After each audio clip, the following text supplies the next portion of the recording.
Mula sa palasyo, Straight from the palace. two of the most trusted DDS voices have joined forces. Para ihatid sa inyo ang mga kwento sa likod ng balita. Unhampered, unadulterated, exclusive, behind the scene. Exclusive behind the scene. Programang para sa masa. Ang DDS Podcast. Ilang linggo bago ang report sa bayan o ang State of the Nation address ni Pangulong Rodrigo Duterte, usap-usapan na ngayon ang mga pinakahuling na pagtagumpayan ng administrasyon. At isa na nga rito ang pagpapatupad sa Tax Reform for Acceleration and Inclusion o ang TRAIN Law. Bahagi ang batas na ito ng first package ng Comprehensive Tax Reform Program na naglalayong gawing mas simple, mas patas at mas epektibo ang sistema ng buwis sa bansa. Mga ka-DDS, samahan niyo po ako sa episode na ito at muli nating alamin ang mga saklaw at magiging epekto ng TRAIN Law sa ikaaangat nating lahat. Magandang araw po, ako po si Mocha Uson at ito po ang ating paboritong Sunday teleradio program ng bayan, ang Digong Diary Special Podcast or DDS Podcast. Live po tayo ngayon sa RTVM, PCOO, syempre sa ating blog, Mocha Uson Blog, Facebook pages at Radyo Pilipinas 1. Nang naipatupad ang TRAIN Law, samot-sari ang naging reaksyon ng mga mamimili. May ilang nagsasabi na lalo lang daw lumaki ang kanilang gastusin. Yung iba naman sinasabi na walang halos pinagbago ang TRAIN Law sa dating tax system. Pero may ilan din namang nagkumpara at sinasabing okay sila sa mga probisyon ng batas na ito. Mga ka-DDS, kasama po natin ngayon si Assistant Secretary Antonio Tony Lambino II sa ilalim ng Strategy, Economics and Results Group ng Department of Finance. Narito siya para ibahagi sa atin ang long-term effect ng TRAIN sa ating ekonomiya. Good morning, ASEC Tony Lambino. Good morning, ASEC Mocha. Good morning sa lahat ng nakikinig at nanonood ngayon. Ayan po, para sa mga nakikinig at nanonood dito sa ating bansa at sa buong mundo. Siyempre, sigurado akong kilala niyo si Sir Tony Lambino, ASEC Tony. Dahil alam niyo naman yung grupong Smoky Mountain. Salamat po at naalala niyo pa dahil ang tagal na po nun. Oo, pero grabe, ako po ay isang tagahanga ninyo. Ay, salamat at Mocha. meron po akong album ninyo noon. Pero kaset pa siguro yan. Kaset, napapaghalata. Kaset, tapos Meron talagang din ako. araw-araw kong pinapakinggan yung mga kanta ninyo. Wow, Paborito salamat. ko dyan yung Kailan. Sige nga, sample nga. Bakit kaya umiiwas? Binti ko ba'y mayroong gasgas? Nais ko nang magpakilala. Ganda. O ikaw naman, Ang pakikanta ganda. naman yung favorite mo sa album nyo. Sa album namin, narinig mo ba na ba yung Better World? Yes. I dream that one day our voices will somehow fill the earth with joy forever. Yeah. I dream that that someday our wishes will somehow soon come true and last forever. I dream that one day our songs in some way will bring a bright tomorrow, full of love, full of hope, full of joy. Paraiso. Ibang kanta yan. Pwede magsamahin yan. Mash up na natin. Salamat mo at naalala nyo pa at sa lahat po ng nakakaalala pa, maraming salamat. Ayan sa mga kapanahunan nating yung Smoky Mountain, sigurado ako marami dyan nakakaalam ng kanta nila. Habang nagkukwentuhan tayo dito, comment nyo naman yung paborito nyong song from the Smoky Mountain. Sige. Alam kong marami kayong alam at naalala pang songs dyan. Abangan natin yung comments nila.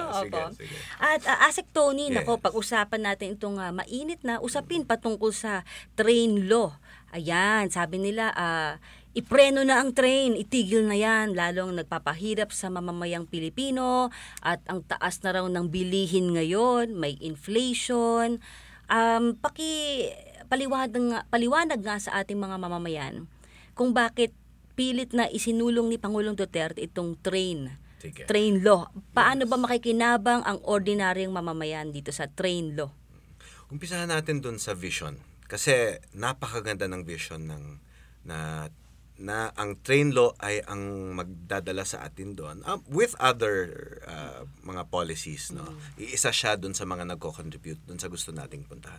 Kaya ko inawit din yung better world kasi parang ganun din yung gusto natin para sa Pilipinas, a better Philippines, no? At ang train ay alam naman natin ang train ay isang pampasaherong sasakyan, tama ba? Oo, tama. At marami ang nakakasakay.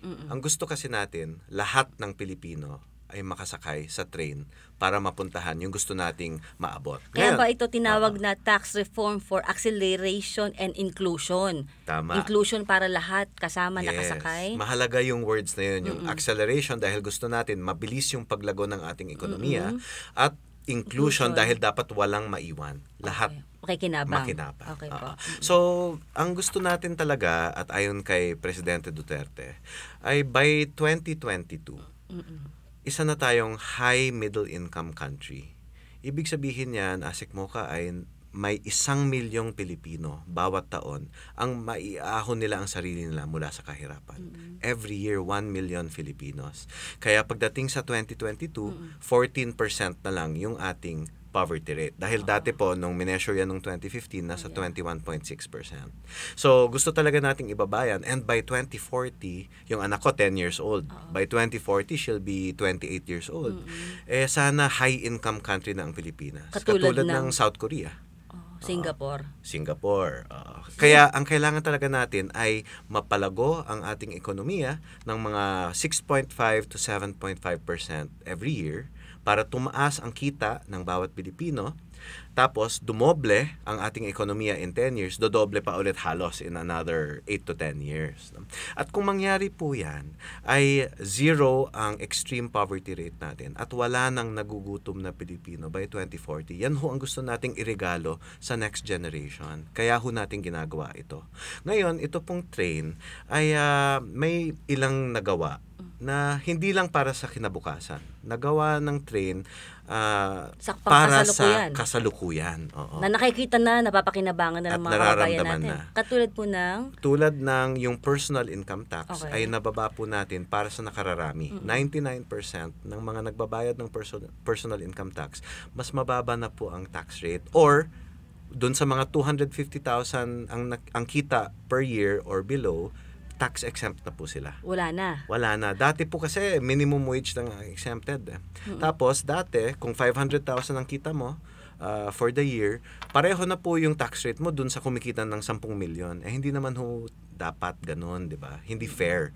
Kaya ang train ginawa, only those who earn 8 million at pataas, sila po ang may pinakamataas na tax rate. Mula 7 million pababa or less than 8 million pababa, talagang mas maliit na ang binabayaran. That's 12 billion pesos na hindi na po kinokolekta ng gobyerno ngayon kada buwan. Nasa bulsa na po yan ng mga mamamayang Pilipino. O di ang train law pala ay para sa mahihirap. Mas may baling po talaga siya para dun sa mga lower income families. So what train does is ang hinihingi po niya doon sa mga mas may kaya ay mas malaki ang contribution nila para sa kapakanan ng lahat. Tapos doon naman sa mga hindi kasing yaman, mga low-income families, they will also contribute pero not as much para fair yung tax system natin. Sorry. Na-excite kasi ako para isa pa yan. Na-LSS ako. Yes, so by 2040, paraiso na ang Pilipinas. Yun ang gusto natin mangyari. Kaya kailangan natin ng train at ayon nga sa ating economic managers under the Duterte administration, we need to stay the course. Kasi kung palitan natin yung mga polisiya natin ng hindi na pag-iisipan masyado, baka maligaw yung train natin or yung landas natin. We need to stay the course, so we stay on track. By the end of the Duterte administration 2022, talagang napababa natin sa 14% ang ating poverty rate. At saka by 2040, talagang maganda ang ihahandog nating Pilipinas sa ating mga anak at ating mga apo. Ayan, kaya pala po itong nararamdaman nating konting adjustment, syempre may mga nanlibago po tayo diyan at alam niyo naman karamihan ng ating mga kababayan minsan ayaw ng pagbabago, gusto kung ano yung nakasanayan na. Pero ito palang train law na ginagawa ng administrasyong Duterte ay para sa mga apo, anak, mga kabataan para meron silang mapakinabangan sa kinabukasan. Yes, Asik mo. Kaya yung nagbibigay sa atin ng kakayahan mag-invest lalo sa ating infrastructure, sa healthcare, sa edukasyon, para talagang lumago yung ekonomiya na tuloy-tuloy. Pero meron pang ibang binibigay sa atin ng train ngayon na hindi natin nakukuha noon. Ano po yan? Yung isa, yung estate tax. Pag nauulila yung mga anak kasi, hindi lang talagang nahihirapan yung pamilya dahil ang taas-taas ng tax na kailangan bayaran noon para ilipat yung mga titulo ng mga ari-arian. Dati 20%. So, nahirapan na nga yung pamilya dahil nawalan sila ng mahal sa buhay.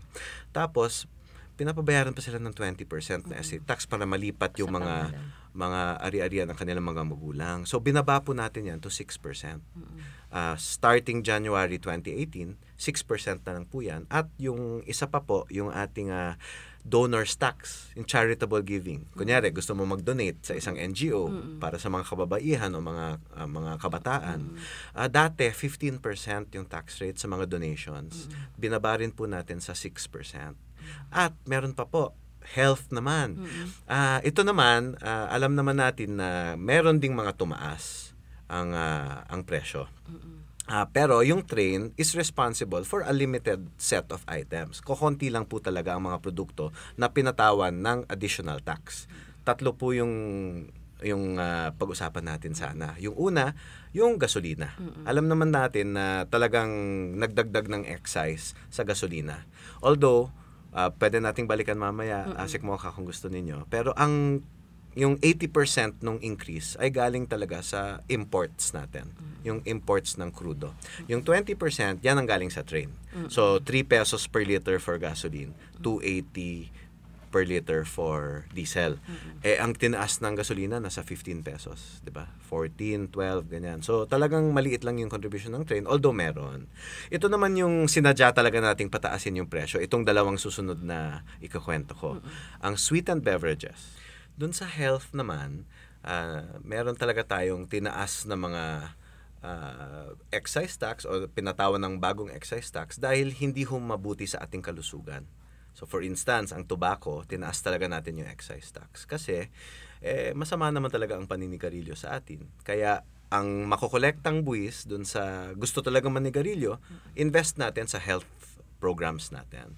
Meron din pong pinataw na bagong excise tax sa sugary beverages or sweetened beverages. Yung mga soft drinks, mga juice. powdered juice, mga ganyan. Kasi si Presidente nga daw, nung nakwento sa kanya, nung cabinet meeting, na yung mga powdered juice ay karamihan asukal, sabi niya, yan pa naman ang binibigay natin sa ating mga Anak. tita na may sakit sa ospital, no? Sabi niya, dapat lagyan daw ng health warning. So, yun po ang kwento ni Secmon Lopez from DTI, no? Na they're working on, no? Para malagyan nga ng warning. So, meron talaga tayong mga sinadya na pataasin ng presyo, which is tobacco and sweetened beverages. Dahil hindi mabuti sa kalusugan, yung nakolekta, i-invest po natin sa kalusugan ng lahat. So, ang gusto talaga natin ay suportahan yung mga public health goals ng Duterte administration. So una po yung sa personal income tax, pangalawa yung sa kalusugan, yung pangatlo po ay Yung pangatlo ay yung tulong talaga natin sa ating mga mahihirap na kababayan. Kasi meron talagang kasama sa train law na mga tinatawag social mitigating measures. 2 po yan. Yung una, yung unconditional cash transfers. Yan po ay dagdag dun sa conditional cash transfers, yung 4Ps, yung pantawid pamilya. Kasi may natatanggap na talaga yung 4.4 million lowest income households na siguro mga 1.5 per month plus may rice subsidy, plus ngayon, unconditional cash transfer. Kaya nasa mga 2.3, 2.5 na po yung tulong na natatanggap ng mga pamilya na nasa 4Ps. Tapos, meron din po tayong 2.6 million na tinatawag na listahanan families. Yan naman po ay mga nasa near poor category na talagang kailangan tulungan. Pag nagtaas ng konti yung presyo, kailangan meron din silang suporta. So, makakatanggap rin po sila ng unconditional cash transfers na pareho po dun sa top up ng 4Ps na 200 pesos a month. So, lumalabas na mga 2.4 a year. At meron pa po na 3 million na mga social pensioners. Yan po yung mga mahihirap na senior citizens na wala po silang SSS, wala po silang GSIS, at talagang kailangan tulungan din. Yung social pension ay na binibigay po ng DSWD ay 500 a month. Dagdagan po natin ng 200 dun sa unconditional cash transfer. So this year po yan. Next year, tataas po ng 300 pesos a month. Pati po sa 2020. Kasama po yan sa train law. Pangalawang social mitigating measure sa train ay yung pantawid pasada na ilo-launch na po ng DOTR at LTFRB kasama po ang Land Bank actually next week na. So 5,000 pesos for 2018, yung second half of 2018 para may suporta yung mga jeepney drivers kasi dahil nagtaas naman talaga ng tax ng konti dun sa diesel at saka sa gasoline, pero mas sa diesel pag jeepney, di ba? So, yung 250 na dagdag na excise sa diesel ay ko-cover ho natin yung malaking porsyento niyan dun sa Pantawid Pasada program. At next year, mas malaki pa po ang makukuha ng mga jeepney drivers. Pero ito po ay ang mga jeepney na mayroong tinatawag na legitimate franchise. Hindi po kasama ang mga colorum. Okay. So, halimbawa po, prangkisa, yung mga dediretso po ito sa prangkisa, hindi po dun sa mga driver itong cash. Yung suporta ay dadaan po sa operator dahil sila po yung kilala ng LTFRB. Pero dapat talagang ipasa siya dun sa pagpapa-load ng gasolina or ng diesel ng jeepney driver. Ano sinabi yung 5,000? 5,000 a month ba kada? 5,000 for 2018. The second half of 2018. Dahil yan po yung nasa batas. So, July to December. So, Asek Tony, itong pantawid pasada yes. Sabi nyo ay bibigyan po ng 5,000 a month ang per unit. Basta po ito ay may prangkisa. Sige, It's 5,000 for the second half of 2018 dahil dyan po nag-uumpisa yung suporta ayon sa batas. Okay. Lumalabas po yan ng mga 833 pesos a month para po sa ating mga jeepney drivers dahil sila po yung nagpapakarga ng diesel. So dapat nasa kanila yung suporta. So yung pagtaas po ng ating diesel, yung part na dahil po sa train, yung significant portion yan, talagang gusto nating suportahan yung mga jeepney drivers. Nasa 40% po of the additional cost yung susuportahan natin. At next year, mas malaki pa po ang makukuha ng mga jeepney drivers through Pantawid Pasada. Parang nasa 20,000 for the year yata. Apo. So dahil ang scheduled increase doon sa excise, doon sa diesel ay magiging instead of 250 magiging 450 na po starting 2019.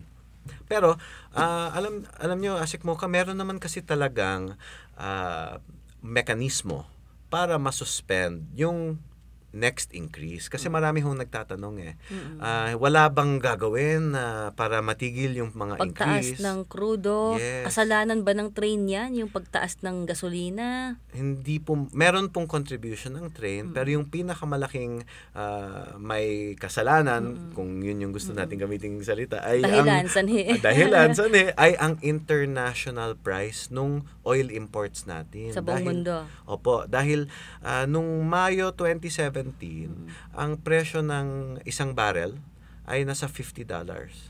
Ngayon, nasa $78 na yata. So talagang more than 50% yung tinaas ng presyo ng crudo. At wala ho tayong ginawa para mangyari yan. Yan po ay dahil nagka-tension sa Middle East, dahil po nagkaalitan ng Estados Unidos at ang ilang mga bansa sa Middle East, may problema sa Venezuela pati. Kaya ang nangyari, nagka-supply issue yung international oil at tumaas ang presyo. At dahil dyan, natamaan ho tayo dahil hindi naman po tayo oil producing country. Talagang inaangkat po natin 'yan. So talagang tinamaan tayo ng pagtaas ng presyo. At nasabayan pa nung pagbaba ng piso laban sa dolyar. Alam naman po natin na pag nangyari yan ay mas nagiging mahal ang ating mga imports. Although meron may flip side po yan. Dahil ang mga Pilipino na nagpapadala ng remittances galing abroad, mga OFW po natin, talagang tumaas rin yung value ng dollars na pinapadala nila sa kanilang mga pamilya dito sa Pilipinas. So, at saka yung mga exporters ho natin, mas kumikita pag mababa ang exchange, ang piso laban sa dolyar. Asek Tony, sinabi mo, 2.50, 2.50 kada litro ang itinaas po ng ating gasolina. Dahil tama? po sa train. Dahil sa train. Opo. Sa diesel, 250. Kung idagdag natin yung VAT, nasa mga 280. 2 pesos and 80 centavos per liter ang tinaas ng diesel dahil sa train. Tapos ang gasolina naman nasa mga 3 pesos per liter. Pero yan po ay mga 20 to 25% lamang nung tinaas nung presyo mula December 2017. Dahil ang tinaas na presyo nasa 12 to 15 pesos per liter. So yung porsyento talaga na galing sa train ay mas maliit kumpara dun sa international import price ng oil. Asek Tony, ito nga po, di ba, nagtaas na naman ng gasolina, ang diesel, at sinasabi, kasalanan ng train law ito. Halimbawa, tumaas ng 10 piso yung gas o yung diesel. Ilan ba yung dahilan sa train law? Yung dahil sa train law, yung contribution niya ay hindi kasing laki ng iniisip ng nakararami. Kasi pag sinabi nagtaas ang gasolina, ay kasalanan ng train law yan, tanggalin na yan. For every, let's say, kasi mula nung December 2017, malaki na yung tinaas, no? Dahil nga sa international imports natin. So, yung galing sa train, siguro mga 25%, 20 to 25%. So, 250 out of every 10 pesos. 2 pesos and 50 centavos. Oo, pero yung pagtaas kasi lagpas na sa 10 piso per liter. Kaya kailangan ho talaga i-launch na itong Pantawid Pasada at minamadali na talaga ng Department of Transportation, pati po ng ating mga kasama sa LTFRB at Land Bank. So Asek Tony, kahit ba walang train law, tuloy-tuloy din namang tataas itong gasolina at diesel. Kahit sabihin natin walang train law. Kung walang train law, tumaas pa rin siya. Merong contribution ang train, kailangan nating aminin yan. Pero hindi talaga siya yung majority nung dahilan kung bakit tumaas ng ganun ang ating mga gasolina at diesel. Ngayon, pag walang train law, ito naman yung mawawala sa atin. Okay. Kasi alam natin na, gawin nating simple, Asek Mocha. For every additional 1 peso na kailangan gastusin ng isang pamilya, yung galing sa ibang factors, marami yan. International imports, exchange rate, supply issue natin sa agrikultura at sa fisheries, at marami pang iba. Ang galing, for every 1 peso, yung galing sa train, 8 centavos. Yung galing sa ibang factors, 92 centavos.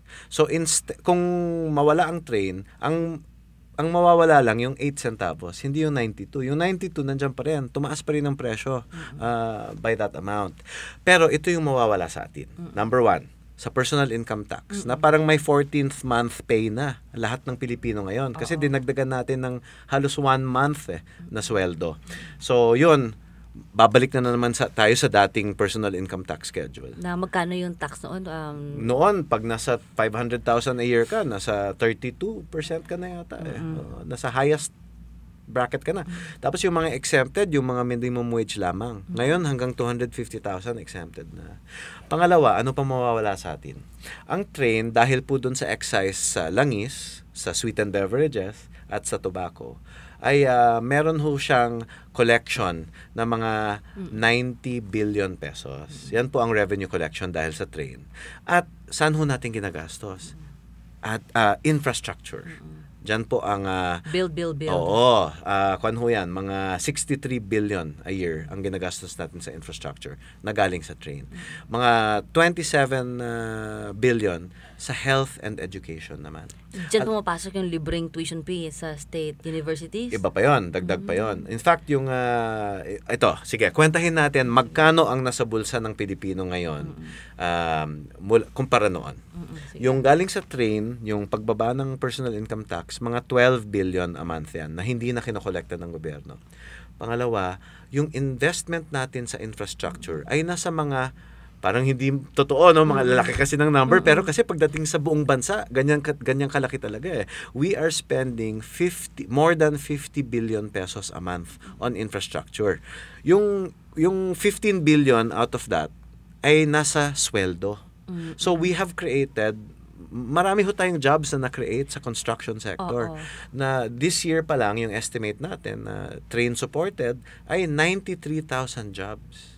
So 15 billion pesos worth of wages yan para sa ating mga construction workers. So 12 billion sa personal income tax, 15 billion sa construction wages. Tapos sinabi nyo kanina, free higher education. That is something that we are funding at the level of 3.5 billion pesos a month. At meron pa po yung unconditional cash transfers, 2 billion pesos a month. So kung kwentahan ho natin lahat yan, ang nasa bulsa ng mamamayang Pilipino ngayon na wala noon ay an additional 32.5 billion pesos a month. Kaya nga po, kung titingnan natin yung drivers of inflation, alam mo yung isa sa mga top drivers, Sikmoka, it is catering services and restaurants.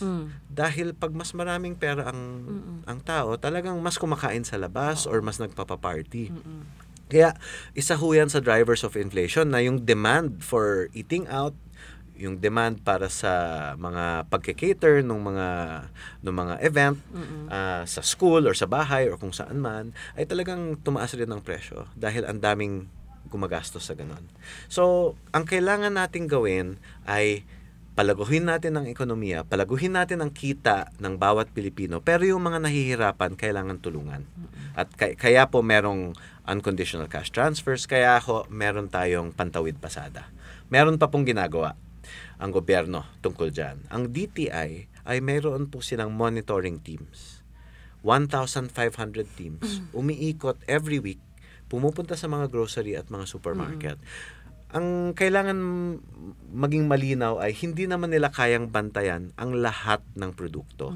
Pero kaya nalang bantayan ang mga basic goods, mga prime commodities, basic necessities ang tawag nila dyan, na binibili ng pangkaraniwang low-income family. Katulad ng sardinas. Sardinas, instant mami, cooking oil, asukal, flour, at mga ganung mga bagay. No? At ang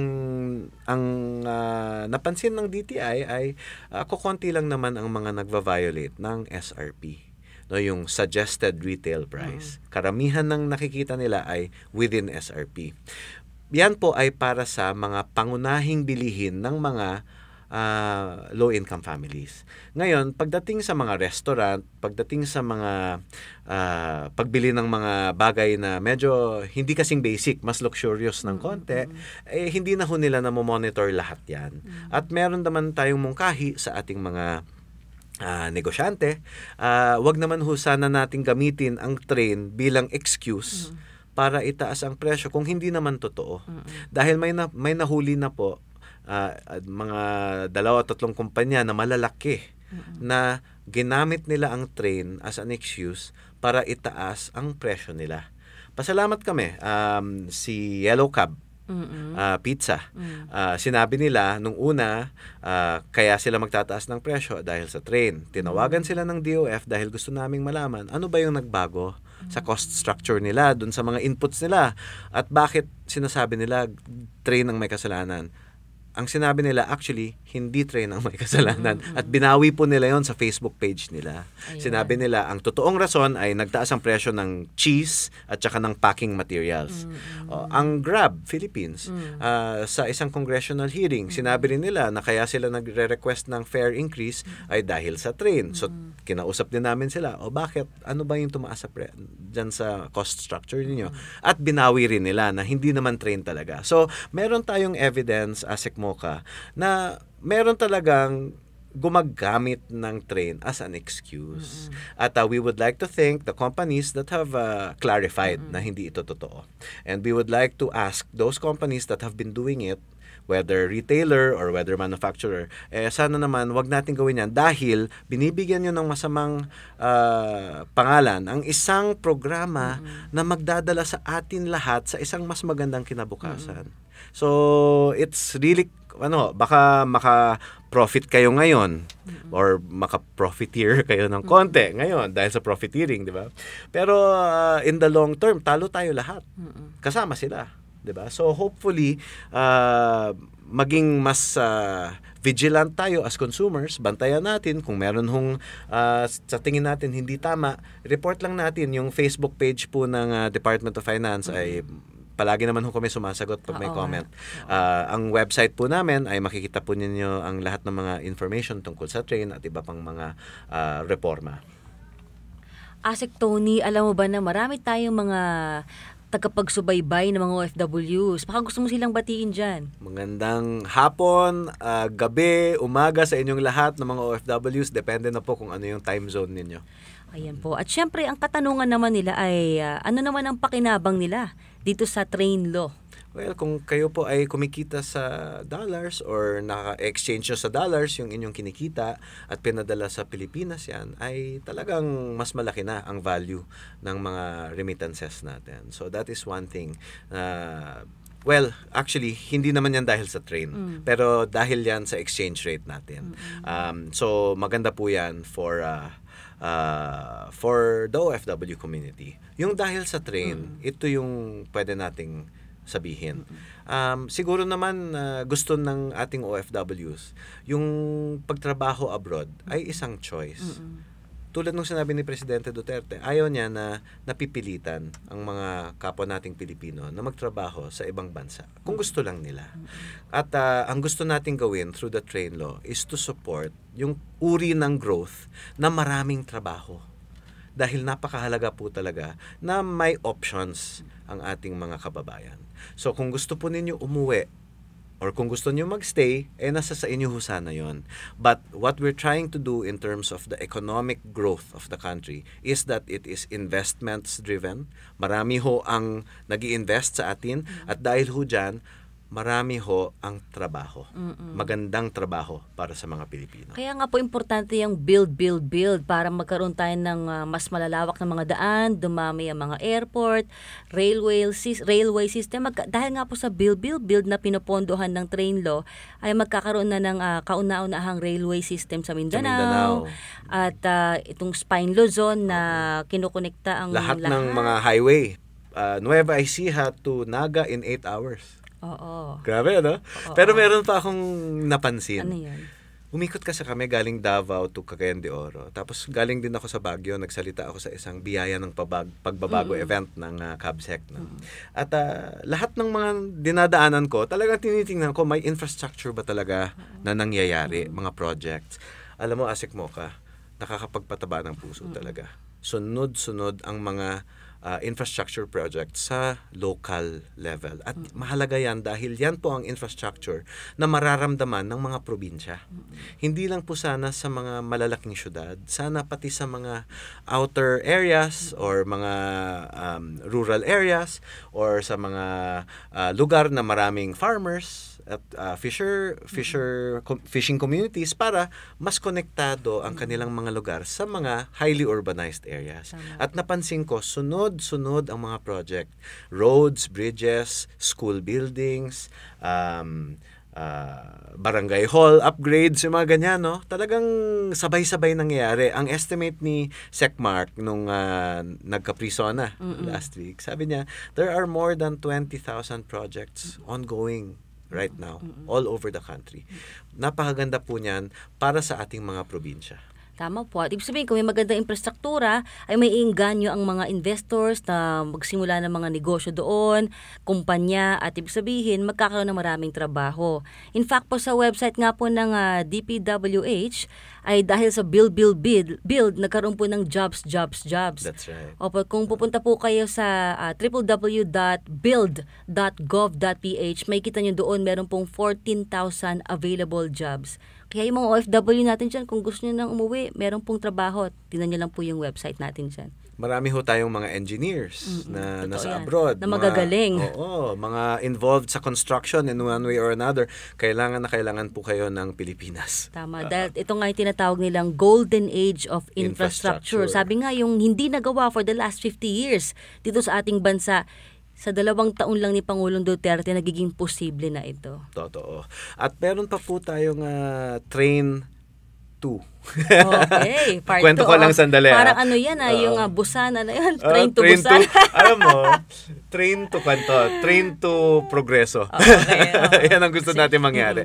Ang Train 2 or Tax Reform Package 2, nasa Kongreso na po yan. At pinag-uusapan na po sa committees. Yung sa lower house, si Congressman Dax Cua, ang leader ng committee on Ways and Means. Ngayon, mahalaga po yung Train 2 para naman sa mga negosyante. Okay. Bakit humahalaga? Dahil napaka-unfair ng tax system natin para sa mga negosyo. Tulad nung ginawa natin para dun sa mga personal income taxpayers, gagawin rin natin para sa ating mga negosyo. Dahil ang tax rate para sa isang small or medium enterprise, ang pinakamataas sa ASEAN, nasa 30%. Gusto nating ibaba to the regional average para mas competitive ho tayo.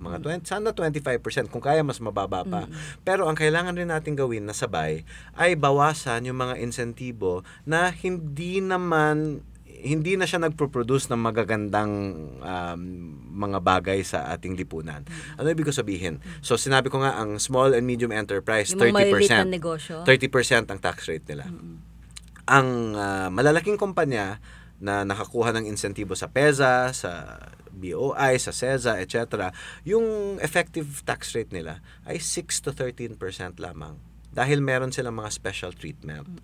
Ngayon, ang kailangan natin gawin ay bigyan pa rin ng insentibo yung mga deserving. Hindi ho anti-incentives ang Train 2. It is very pro-incentives if the investor is pro-Filipino. That means, gumagawa siya ng magandang trabaho. Nag-i-invest siya sa countryside, hindi lamang sa malalaking syudad. At nagdadala siya ng bagong teknolohiya sa Pilipinas. Kung ginagawa po nila yon, ay dapat talagang makatanggap sila ng incentives. Pero yung mga hindi na ho nagke-create ng good jobs, yung mga wala na hong bago talagang naidudulot sa ating lipunan, ay siguro naman after 30 or 40 years of receiving incentives, it's time naman to share and allow the smaller businesses to enjoy a lower tax rate para mas maging fair. Asik Tony, galing din ba sa Train Law itong increase po ng sweldo ng ating mga kapulisan, mga guro? Ang nanggagaling talaga sa Train Law ay additional resources. No, sinabi ko nga na meron tayong additional revenue collection na mga 90 billion ito pong 2018. Yan ay kung tuloy-tuloy tayo, no? At talagang we stay the course to meaningful reform and a better Philippines. Ang ibig sabihin yan ay dahil mas malaki yung revenue ng gobyerno, mas napopondohan ang mga bagay na gusto nating suportahan. Tulad ng mga salaries ng ating mga teachers especially, no, at yung mga iba pa ninyong nakwento. Gusto rin nating pondohan ang pagpaganda ng ating infrastruktura. Gusto rin nating pondohan ang ating mga health programs, ang ating education programs. Kaya napaka-irresponsable talaga yung madaling magsalita na isuspend natin yan dahil bababa ang presyo. Actually, bababa ang presyo pero kaunti lang. Sinabi nga natin kanina na yung main drivers ng inflation at pagtaas ng presyo ay ibang mga bagay. No? Pero kung kahit bumaba ng konti ang presyo dahil dahil walang train, ang daming mawawala sa atin. Ang daming mawawala. Kaya talagang alam niyo ba yung phrase na you're barking up the wrong tree? Parang tumatahol sila, tapos wala naman dun yung may kasalanan sa Nako, punong yun. maraming ganyan sa Senado. Kahol ng kahol, sinisisi ang tren. Ipreno daw ang tren. Di ba, classmate mo si Senator Bam Aquino? Baka pwede mo explain sa kanya. Nasabi nga ni Senator Bam yan. Kung magkita kami, sana mas maintindihan ko pa kung saan siya nanggagaling. Pero sa tingin ko ay talagang it's much better. Meron tayong magandang mungkahi. Natingin ko, marami ang sumusuporta. Ang pinakamagandang pwede natin gawin ay palitan natin ang sistema ng pag-import ng bigas. Alam mo bakit? Kasi ang presyo ng bigas sa Vietnam at Thailand ay kalahati ng presyo dito sa Pilipinas. At dahil meron tayong import quota system, ibig sabihin yan, kontrolado yung dami ng pagpasok ng bigas. Tumataas tuloy ang presyo. Ang nakikinabang lang dyan, ang may hawak ng lisensya para mag-import. Ang dapat natin gawin, at nagkaisa na po ang economic team dito with NEDA in the lead, ay ilagyan ng taripa ang bigas imbes na quota. Ibig sabihin yan ay mas magiging maluwag ang pag-angkat. Kahit sino pwede mag-import. Basta babayaran nila yung karampatang import tax o yung buwis, no? Yung taripa na tinatawag. Sabihin natin nasa 30%, 35% yung taripa. Dalawa yung epekto. Actually, tatlo yung epekto. Una, yung makokolekta, gastusin natin para sa kapakanan ng ating mga magsasaka. Gawin natin mas moderno yung kanilang mga farms. I-mechanize pa natin lalo. Bigyan natin sila ng mga options para magtanim ng mga higher value crops tulad ng cacao or coffee. No? At pangalawa, so una, yung taripa, bigay natin sa farmers. At suportahan natin yung kanilang kabuhayan. Pangalawa, bababa ang inflation. Dahil bababa ang presyo ng bigas sa ating merkado ng mga 7 pesos per kilo. 4 to 7 pesos. Kaya, napakahalagang adikain itong rice tarification. Nasa Kongreso na rin po yan. At sana po ay maging certified urgent na bill. Asik Tony, bago po tayo magtapos, meron ba kayong mga karagdagang pang-announcement, paalala po sa ating mga kababayan? Sana ho ay bigyan rin ng ating mga tagapakinig at doon sa mga nanonood ng pagkakataon ang economic team na magbigay ng mga explanations, paliwanag on a regular basis dahil talagang pinagsisikapan ho namin na mabigyan kayo ng impormasyon na galing talaga sa ebidensya, sa research, sa datos, galing sa Philippine Statistics Agency, for example. At marami ho kasing nagsasabi, gawin ito, gawin yan, dahil yan dito, dahil yan doon. Sana ho tuloy-tuloy yung ating dialogue dahil gusto namin ipahatid, ipaliwanag, ibahagi yung aming mga natututunan din sa pagsasaliksik, no, sa ating research. Ngayon, pagdating ho, for instance, sa rice, yung pagtaas ng presyo ng rice, alam naman natin na galing yan talaga sa supply issue na hindi naman dahil kulang yung rice, pero dahil may anunsyo na nangyari na konti na lang daw yung buffer stock, medyo nagpanic yung markets. No? So ngayon, naayos na natin yan dahil ang NFA nag-import na po, galing hong Vietnam at Thailand, kinakalat na ho natin ang NFA rice at magiging available na ulit yung 27 pesos per kilo or 32 pesos per kilo kung gusto mo mas magandang kalidad. Yung fish, nagka-problema ho talaga tayo pagdating sa supply. Nagkabagyo, nagkaroon ng fish kill sa Bulacan, nagka-red tide, etc. Sana alamin ho natin na pagdating sa pagtaas ng presyo ng isda ay yun yung mga primary sources. Ang oil, ang gasolina, international price of crude, yung iba pa pong mga agricultural products, lalo na yung gulay, tumaas ho ngayong June, no? Itong June inflation number natin, ay nagkabagyo tayo, 'di ba? Hindi naman ho natin masisi yung bagyo sa train.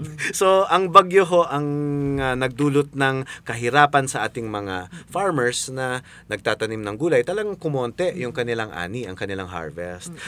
So, talagang gusto ho natin sanang imungkahi na alamin natin ang tunay na mga sanhi. Dahil aaminin din naman namin palagi na mayroong contribution ang train na maliit dun sa inflation, maliit kumpara dun sa iniisip ng karamihang tao at sinasabi ng iba.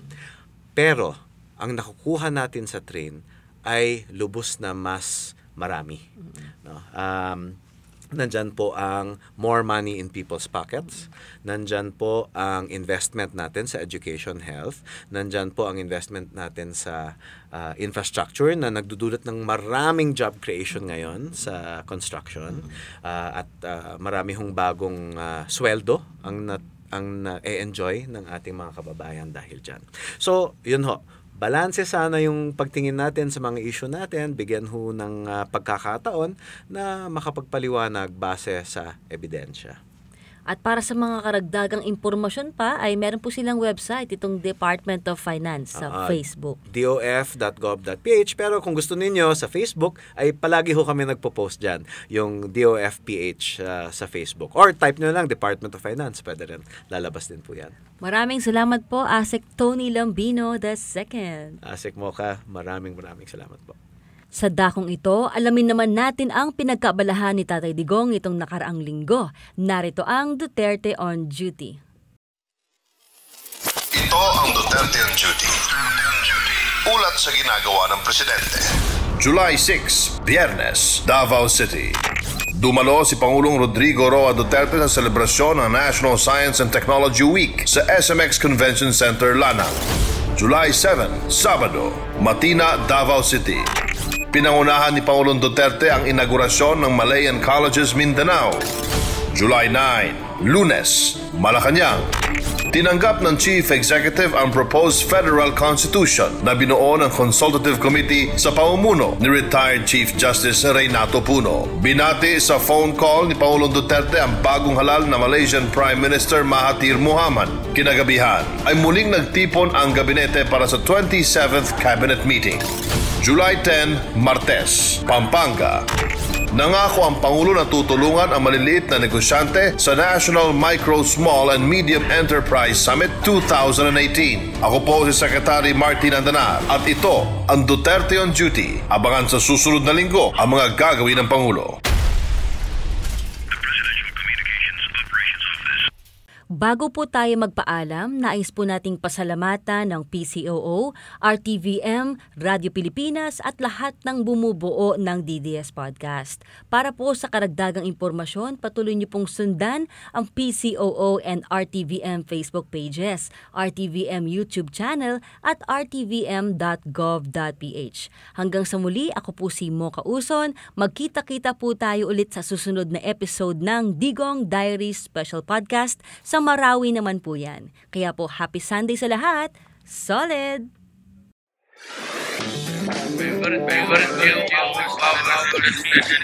Mula sa palasyo, Straight from the palace. two of the most trusted DDS voices have joined forces. Para ihatid sa inyo ang mga kwento sa likod ng balita. Unhampered, unadulterated, exclusive, behind the scene. Exclusive behind the scenes. Programang para sa masa. Ang DDS Podcast.